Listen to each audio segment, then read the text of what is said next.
Friends అందరికి నమస్కారం అండి. ఇప్పుడే అందిన వార్త, తండ్రి ఆస్తిపైన కూతురికి హక్కు లేదు, హైకోర్టు సంచలన తీర్పు అంటూ లేటెస్ట్ అప్డేట్ అయితే రావడం జరిగిందండి.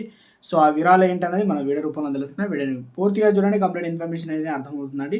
అదేవిధంగా మన ఛానల్ కనుక సబ్స్క్రైబ్ చేసుకోకపోతే వెంటనే మన ఛానల్ సబ్స్క్రైబ్ చేసుకోండి. ప్రభుత్వం నుంచి వచ్చే లేటెస్ట్ అప్డేట్ అందరికంటే ముందుగానే అందించడం జరుగుతుంది. అదేవిధంగా వీడియోని లైక్ చేయడం మర్చిపోతున్నారండి, దయచేసి లైక్ చేయండి. కనుక వీడియోని మీరు లైక్ చేసినట్లయితే సమాచారం మరింత మందికి రీచ్ అవుతుంది. ఇక లేట్ చేయకుండా వీడియోకి అయితే వెళ్ళిపోదామండి మనం. హైకోర్టు కొత్త తీర్పు, కూతుళ్లకు పెద్ద షాక్ ఇచ్చింది. ఆస్తి హక్కు విషయంలో చట్టపరమైన సరిహద్దులు స్పష్టం చేస్తూ తీర్పు అయితే ఇచ్చింది. అయితే ఆస్తి యాజమాన్యం ఇంకా హక్కు విషయంలో కూడా తరచుగా ఫ్యామిలీలో వివాదాలు వస్తుంటాయి. ఈ గందరగోళాన్ని పరిష్కరించేందులో తండ్రి ఆస్తి పిల్లల వారసత్వ హక్కు గుర్తించి కొన్ని కీలక నిర్ణయాలు వెల్లడించింది. తల్లి ఆస్తిలో కూతురికి ఎలాంటి హక్కు ఉండదని చెప్పేసి స్పష్టం చేసింది. ఆస్తి హక్కు సంబంధిత చట్టాలపైన అవగాహన లేకపోవడం ఫ్యామిలీస్లో ఒక రకమైనటువంటి గందరగోళాన్ని సృష్టిస్తాయి. చట్టం యొక్క అపార్థాలు, భిన్నమైనటువంటి వివరాల వల్ల ఈ పరిస్థితులు అయితే కోర్టుకు వెళ్ళేలా చేస్తాయి అన్నమాట.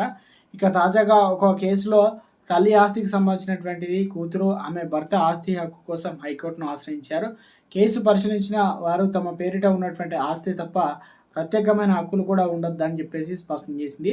ఢిల్లీలో శాస్త్రీనగర్లో 85 ఏళ్ల వృద్ధురాలు 1980లో ఆస్తిలో కొంత భాగం వాడుకునేందుకు కూతురికి ఇచ్చింది.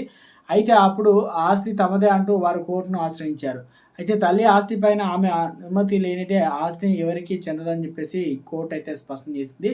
అంతేకాకు ఇన్నాళ్ళు ఆమె ఇంట్లో ఉన్నందుకు కోర్టు తిరిగి కూతురుకు, అల్లుడికి ఆమెకు నెల నెల ఏదైతే 10,000 కూడా ఇవ్వాలని చెప్పేసి నిర్ణయించింది. స్త్రీ ప్రత్యేక హక్కులో భాగంగా భర్త లేదా వారసత్వ ఆస్తి తల్లి ఇష్టానుసారంగా ఇవ్వడమే తప్ప అది కూతురికి వారసత్వంగా వచ్చే అవకాశం అయితే లేదు. ఆ ఆస్తి మీద ఆమెకు పూర్తి యాజమాన్యత్వం ఉంటుంది. ఈ తీర్పు ప్రకారం కూతురు, అల్లుడు వారి కుటుంబ సంబంధాల కారణంగా ఆస్తిపై ఆటోమేటిక్గా హక్కులు వారసత్వం పొందరని చెప్పేసి స్పష్టం